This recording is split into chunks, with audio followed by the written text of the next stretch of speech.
It's my absolute delight today to welcome Arianna Huffington, founder and CEO of Thrive Global, and Joshua Gordon, director of the National Institute of Mental Health, for the keynote Fireside chat at today's Inscopix DECODE Summit. Arianna and Josh will discuss the mental health challenges resulting from the COVID-19 pandemic and social isolation, themes we've talked about today, the future of mental health research and care as we move into 2021, and their own personal connection and calling to the field of mental health, in what promises, I'm sure, to be a riveting 25-minute conversation between the two. I just wish we were in front of a real fire today having this fireside chat, but in lieu of that, we are so grateful and honored for both of you to be here today virtually. Time permitting, we will do our best to take a few questions from the audience at the end. Let me start by introducing Arianna. Arianna Huffington, the founder and CEO of Thrive Global, the founder of Huffington Post, and the author of 15 books, including most recently Thrive and the Sleep Revolution. In 2016, Arianna launched Thrive Global, a leading behavior change tech company with the mission of changing the way we work and live by ending the collective delusion that burnout is the price we must pay for success, something I have to admit I myself have often felt. Arianna has been named to Time magazine's list of the world's 100 most influential people and the Forbes most powerful women list. Originally from Greece, she moved to England when she was 16 and graduated from Cambridge University with an MA in economics. At 21, she became president of the famed debating society, the Cambridge Union. Arianna serves on numerous boards, including Onyx and the B Team. Her last two books, Thrive, the third metric to redefining success and creating a life of well-being, wisdom, and wonder, and The Sleep Revolution, transforming your life one night at a time, both became instant international bestsellers. Arianna, welcome to the DECODE Summit. It is such an honor to have you here with us today. Thank you so much, and thank you for all you have done to bring these issues around mental health to the foreground of our preoccupations and conversations. Thank you so much. Thank you so much. I'd like to next introduce Dr. Joshua Gordon, Arianna's counterpart during the Fireside chat today. Dr. Gordon is the director of the National Institute of Mental Health. Dr. Gordon joined the Columbia faculty in 2004 as an assistant professor in the Department of Psychiatry, where he conducted research, taught residents, and maintained a general psychiatry practice.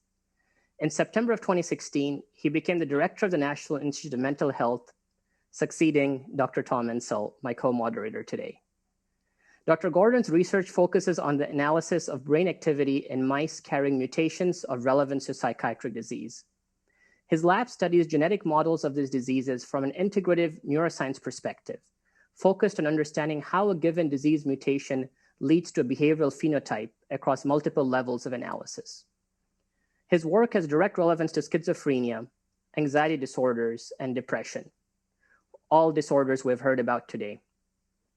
Dr. Gordon's work has been recognized by several prestigious awards, including the Brain and Behavior Research Foundation NARCET Young Investigator Award, the Rising Star Award from the International Mental Health Research Organization, the A.E. Bennett Research Award from the Society of Biological Psychiatry, and the Daniel H. Efren Research Award from the American College of Neuropharmacology.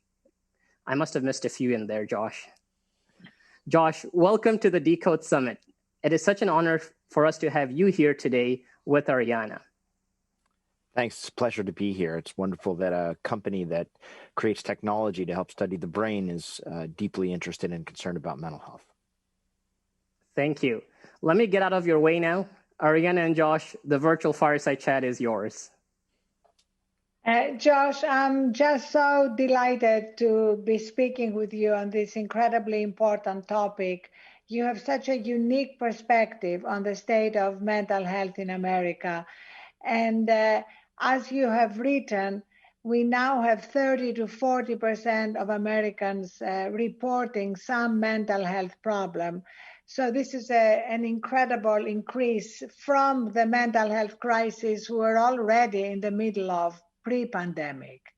So I would love to hear from you. What do you think we should be doing right now differently to provide some solutions for all the people who are suffering and all those who are vulnerable to experiencing mental health symptoms. Well, thanks, Arianna. First of all, it's a joy to be here talking about this with you as well. The work you've done in this space, your books and Thrive Global are really important actors in this space. You raise a really interesting question, which is what can we be doing now that maybe is a little bit different from what we've done in the past? And to some extent, the answer is not so much.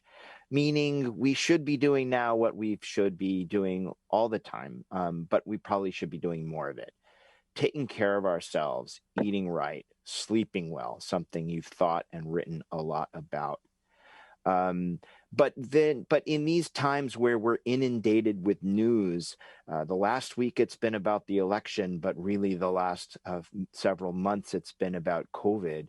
It's important to also give ourselves breaks from that news, to take a breather, to take some time to do things that we enjoy. And I would say the other central place that we can be helpful by doing something a little bit out of the ordinary, a little bit more than we would otherwise do, is to really work hard on reaching out to the people around us, particularly those who are vulnerable. In these times of physical distancing, we have to maintain the social connectedness, which is a balm for all sorts of mental health symptoms and problems.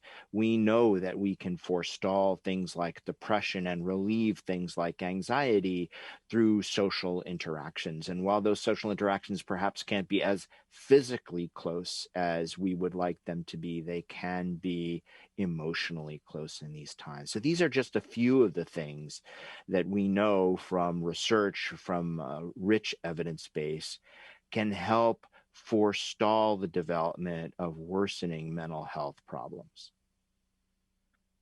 I actually love this emphasis on forestalling and relieving that you mentioned, because while obviously we are dealing also with significant genetic factors in a certain part of the population, we are seeing the impact that bringing neuroscience to the world can have. And I've seen that firsthand in the work we did at Thrive Global with Dr. Leanne Williams, who spoke here earlier. And it was so inspiring to see the incredible work she has done in terms of neural circuits understanding and coming to the world. And we've now brought it to millions of people in companies like Accenture, Salesforce, Verizon, Levi's, Walmart, and seeing the impact it has by helping people go upstream and look at their daily habits and how something as mundane as what you are eating or how much are you moving or how much are you sleeping or the thoughts we hold in our heads, that can have such a huge impact on whether, as you said, we forestall and relieve depression and anxiety or not. So in terms of the title of the conference and the desire to go from the bench to bedside to better the world, and you as a neuroscientist, how do you see that being speeded up? You know, what's happening in the labs often stays in the labs. I mean, we literally had to go through a long process with Stanford to be able to bring Dr. Williams's research to the world. She calls us her translator of complex research around the brain, around the biotypes of how we respond to stress, and how can we translate that so people can actually have available these tools and techniques to them every day. Well, I'm glad you brought up Dr. Williams's work, because it is a really wonderful example of how we can think about applying neuroscience knowledge to developing treatments that are focused not just on broad syndromes, but on neural circuits that go awry in the brain, and that make it challenging for individuals to recover or to prevent episodes. One key factor here is something that I admire Stanford and Dr. Williams and Thrive Global for bringing to the table. One of the most fascinating things that she talked about was setting up this clinic, which is capable of the assembly line of technology and applying that assembly line to patients. In psychiatry, we don't have a history of laboratory tests. We don't have a history of utilizing imaging technologies or other approaches to analyze and apply to our clinical decision-making process. We need to build the infrastructure to do that. That's step one. Then step two is we need to test using that infrastructure. We need to test the validity of these approaches, the efficacy of these approaches, and more importantly these days, the cost effectiveness of these approaches. I'm convinced that the kind of neuroscience discoveries that we're making now about biotypes in the brain, about subdivisions of existing disorders, about the overlap between mental illnesses, I believe that these findings can be cost effectively applied to clinical decision making and can make real differences in real people's lives. But we need to prove it, and it's that work is hard, but it's something that we can do, and we need, but it needs to be done deliberately. It needs to be done in a planful way. It can't just be scientists working on their own for the pure science of it. And that is one of the major things that we're trying to do at NIMH, which is support research that moves things along the pipeline from neuroscience to neurotherapies. And that is a relatively new priority. I mean, we've gone from precision medicine to precision health, and bringing the two together, we are already seeing the difference it can make in people's experience in their everyday lives. You know, of course, talking about stigma is incredibly important, but the conversation needs to move beyond destigmatizing to giving people tools and techniques. We're finding, Josh, that bringing together the latest on this neuroscientific research and the neural circuits of the brain with storytelling and community has an incredible impact. And just to, as we saw in this wonderful film before our session began, storytelling is key. People need to connect in a more emotional level and not just a mental level. And we are finding with Dr. Williams's biotypes that we get families engaged. You know, as you know, Josh, she has 8 biotypes. I don't know what your biotype is, but mine is rumination. And biotype means, where does your brain get stuck? We all have different ways our brains get stuck. And if we don't get them unstuck, they can become depression or anxiety and get worse, progressively worse. So mine gets stuck in rumination, which means I tend to go over what I've done and judge myself for how I didn't do it perfectly. I mean, we could finish this wonderful conversation that I'm really loving, and then, you know, if it wasn't for the tools and techniques that I now use, I could have spent the next 48 hours beating myself up for what I didn't say. Oh, when George said that, you should have said that. And, you know, it's completely exhausting, depleting, unproductive, and can take you down a dark hole that you don't want to be in. So another very prevalent biotype right now, especially in these times of deep uncertainty and anxiety, is negative bias. It's people who look at the world and the future and only see darkness. And as I tell my children, never lose in your own fantasies. In fact, I have a little quote by Montaigne on my desk that says, there were many terrible things in my life, but most of them never happened. So I don't know if you know what your biotype is, or if you want to diagnose yourself quickly right now. I'm an emotional responder. I make quick decisions, sometimes rashly. That's I don't know if that fits yet into one of Dr. Williams's biotypes, but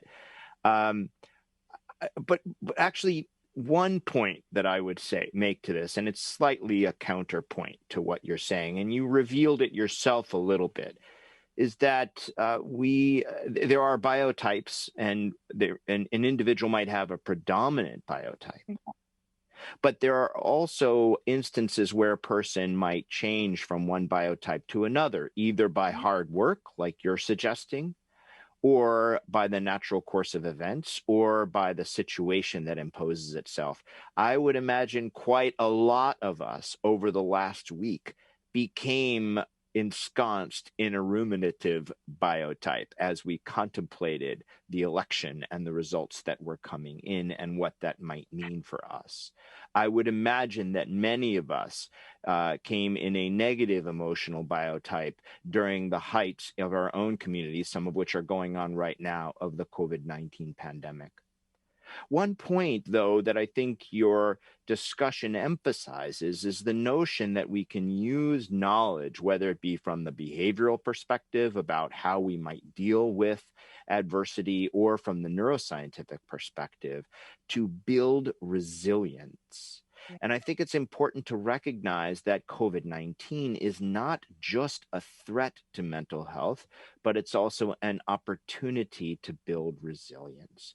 And the kinds of things that I opened with talking about can help us build that resilience by teaching us that we do have the capacity to come through a challenging period, to work through our episodes of negative bias biotyping, and become a stronger, healthier person as a result of it. Of course, we talk about resilience in terms of physical infrastructure, and we talk about resilience in terms of communities, but we've long known from lots of research that resilience on an individual level, psychological resilience, can be and is built over time, and this is an opportunity to do so. I love that, Josh, and that's also what makes me optimistic. The fact that resilience is a learned skill. It's not like you're born resilient or you're not born resilient. And that actually we can break it down into micro steps. At Thrive, we break down all our behavioral recommendations into what we call micro steps, too small to fail. Really, really tiny. And I love really here so much of the latest neuroscience that shows us that while stress is unavoidable, chronic cumulative stress is avoidable. But we need to work at it. So we have created literally 60-second resets. In fact, we've partnered with Zoom to combat Zoom fatigue, and they're bringing our reset up into Zoom at the beginning of January. And it's 60 seconds. And you know how everybody says, I don't have time to meditate, I don't have time to sleep. But do you have 60 seconds? Can we start somewhere? Mm-hmm. And 60 seconds, so our app, our Thrive Zip app, comes preloaded with breathing, 60-second guides, stretching, gratitude, but also, and that's for me the most fun part, we can each create our own reset with things that we love in our life. My reset, I will send it to you, Josh. Actually, I'll put it up for everybody on the resources after the conference. It has pictures of my children, my pet, my favorite music right now, quotes. And so anytime I'm feeling stressed, I can just play it. And in 60 seconds, it's almost, and I'd love for you to talk about it scientifically, I change neural pathways because gratitude is the greatest antidote to anxiety and fear. So I move from my life is crazy and I'm so stressed, to, oh, wow, I love all that stuff about my life. Well, you know what a positive feedback loop is, right, Arianna? Right. So we have positive feedback loops in our brain, and some of the strongest positive feedback loops are around negative emotion, because we experience fear or anxiety or worry or a threat, and that triggers a physical response driven by brain centers in your body. And then you interpret that physical response. The Damasio's wrote about this at length. You interpret that physical response as manifestations of that threat, raising the response of those brain centers, raising that physical response. So in the moment when you're experiencing these negative emotions, taking a break can be tremendously powerful, particularly if it engages the positive emotional centers of the brain, like the break you described does. And that's one of the ways that slow, deep, regular breathing can also be used as a break, because it actually alters the activity of nerve cells in those negative emotional centers in your brainstem directly. And so not only is it physically taking a break from the threat, but it's actually biochemically giving your brain a break from that feedback loop. My own break is nature. I love going outside to my backyard and looking at this tremendous oak tree that we have in the backyard. And there, another piece of wonderful evidence that's come from research that we've funded is that exposure to greenery is, for most people, a natural anxiolytic. And one way to maintain wellness is to take walks in parks. It's another, though, place where, unfortunately, this pandemic, which hits vulnerable populations, if you look at minority communities, they have less greenery around. It's harder to find those spaces to get those breaks. So we need to come up with ways to enable resilience building through these kinds of wellness things for all of us.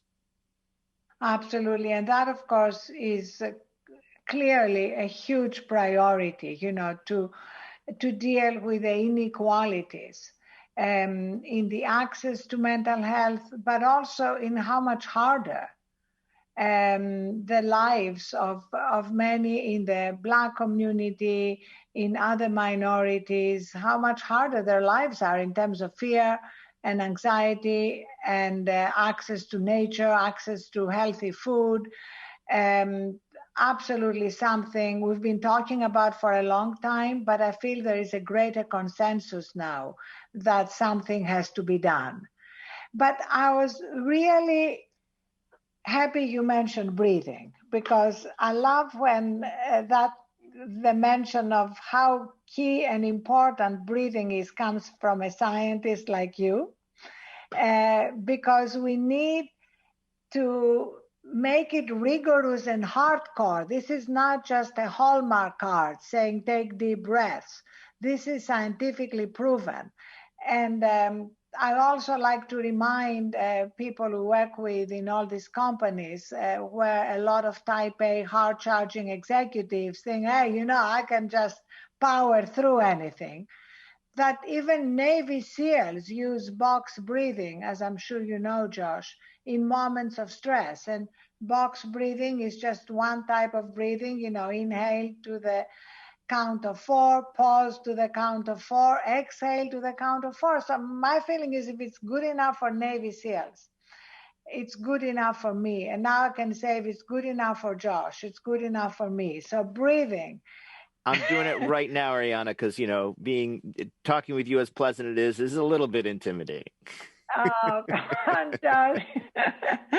You really are willing to talk about these daily things that people can have access to right now, and that can make a big difference. So I would love also to bring up another daily thing that for many decades was dismissed with contempt, but now we have so much incontrovertible science of its importance, and that's sleep. Mm. And, I came to that recognition the hard way through believing in the delusion that if I was going to be super founder of the Huffington Post and super mom, I couldn't really afford the luxury of sleeping until I collapsed and hit my head on my desk, broke my cheekbone, and found out firsthand how untrue that was. But now we have so much remarkable science about the importance of sleep on the brain and on cleaning the toxins of the brain and its connection with between sleep deprivation and all the negative feedback loops that you mentioned leading to depression and anxiety. Would love to hear something from you on that. We know neurobiologically there are a number of really important processes in the brain that are taking place when we sleep. There's, as you mentioned, good evidence that the lymphatic system of the brain, the fluids, get filtered while we sleep. There's good evidence that there is adjustments to the strength of synapses between neurons when we sleep. Of course, the strongest evidence is that when you sleep better, you perform cognitively much, much better. And that evidence we've had for years. It's forced the regulations around pilots requiring a certain amount of sleep between flights, and bus drivers and truck drivers requiring sleep between shifts.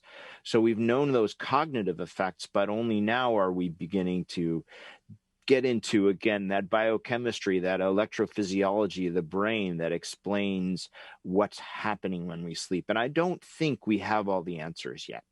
And maybe that's good, because if we started to get some of those answers, we might get pressure to build a pill that would replace sleep. And I'm not sure that we can do that so easily. I think there are so many different things that are happening in the brain while we sleep that allow us to function better as animals, as organisms, that it plays a key role in the regulation of lots and lots of different processes. And I'll just throw in one more. We know it plays a key role in the regulation of the hypothalamic pituitary adrenal axis, which is important for regulating stress. So lots of different things that sleep does, all of which are protective against mental illnesses and against psychological distress. And right now, Josh, as we are facing a new phenomenon that's been described as coronasomnia, people who have a hard time disconnecting from news, even independently of the election, just corona news, updates, and then are overstimulated and have a hard time going to sleep.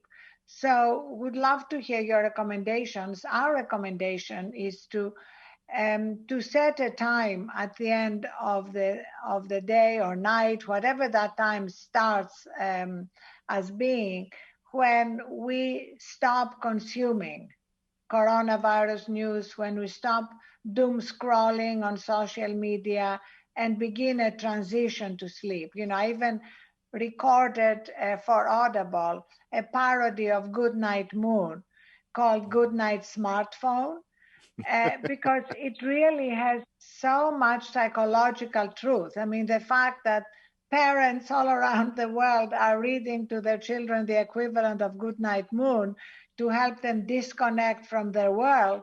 But we as grown-ups have forgotten that, and most of us get into bed with our phones, and when we're exhausted physically, we'll put our phone on our nightstand and go to sleep. And even if we fall asleep, very often we are woken up in the middle of the night because we did not transition. We did not allow our brain to slow down and be able to actually put the world aside and surrender to sleep and recharge. There are natural chemicals in our brain that are arousing chemicals. There are natural circuits in our brain that are activated to keep us thinking and reacting and particularly in times of stress.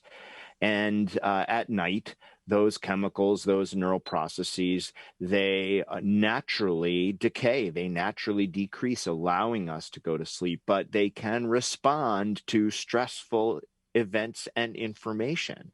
And so it's really important to do exactly what you said. And, you're right about lullabies and book time at night with kids. I mean, the old wives know.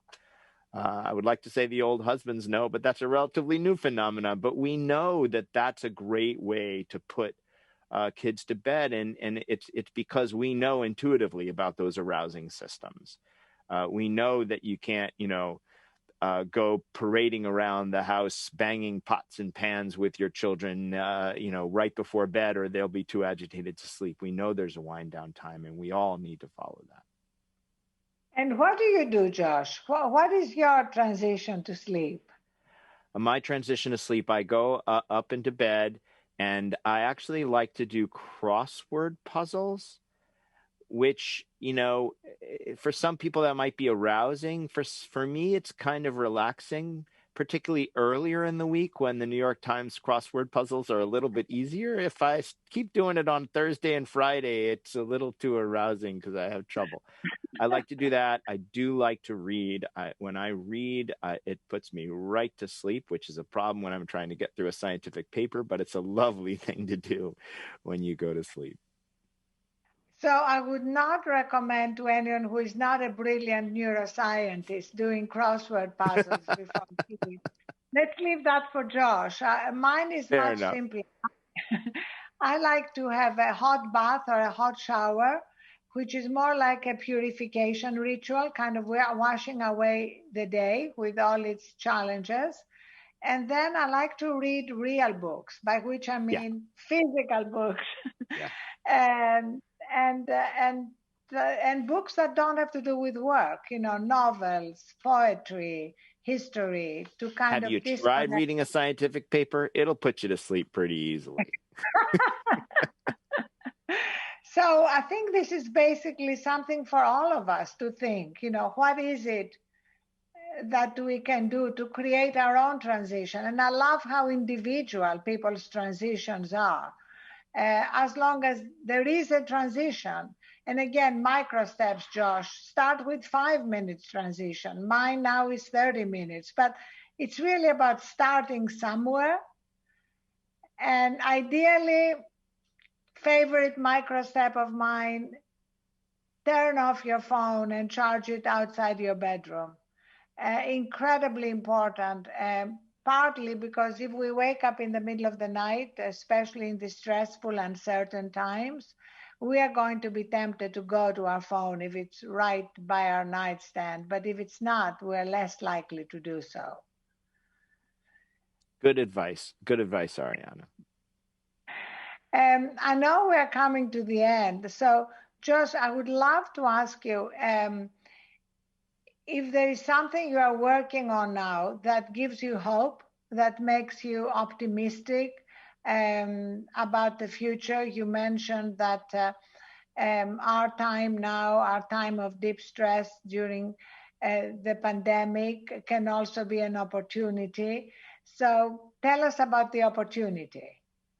Well, I think in addition to the idea that we're all trying to build resilience now, I think one of the silver linings of this pandemic from a mental health perspective is the attention that people are paying to their own mental health, to the mental health of loved ones around them, and really the media are paying to mental health. This is a great opportunity, and I'm going to take advantage of this time to recommend, sort of my action, which is to take out that smartphone that you don't have with you by the bedside and put in the suicide prevention lifeline, which is seeing lots of activity in the pandemic, 1-800-273-TALK.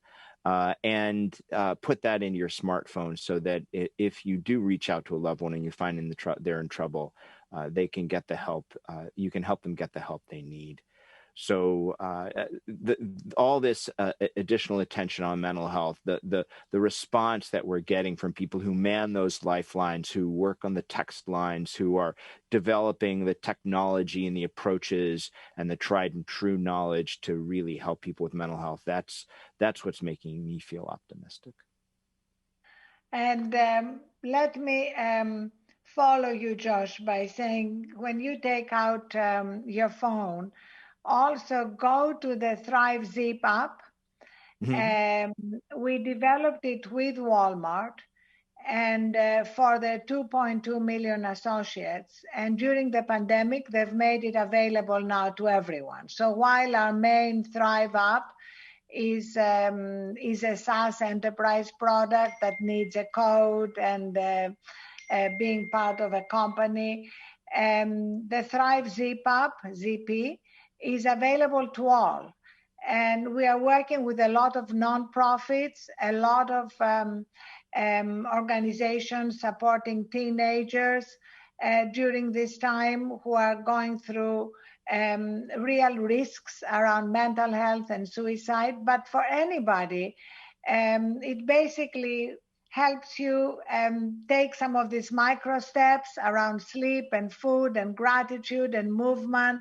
But also it will prompt you to create your own reset, which even if you do nothing else, I highly recommend, because you can play it anytime you are feeling stressed. And we are also going to make available a Thriving Mind resources toolkit that includes some of the micro steps that we've developed together with Dr. Williams, and a PDF of the sleep revolution for those who want to have more tools and techniques, but also more of the science behind the foundational importance of sleep for our mental health. Josh, thank you so much. I so love this conversation. I'm not even ruminating. Great, thank you. I look forward to doing a lot more together. Thank you. Thank you so much, Arianna and Josh. What an enlightening fireside chat. I think we could have gone on for a couple more hours. You know, for myself, I think there were some immediate takeaways, which I think are really actionable for the audience at large. I mean, breathe. I mean, it's not just good practice. There is scientific basis. Keep those phones away from you and transition to sleep in a normal, natural way, as we did, our ancestors did, decades ago and generations ago. Let's really just put that phone down and have a graceful transition to sleep, and micro steps and resets. And especially these uncertain times when we're glued to the news cycle, whether it's the elections or watching those votes come in and poll numbers and of course COVID and the case counts. It's never ending, and the 24/7 news channels don't help much there either. So we have to forcibly make that reset very consciously.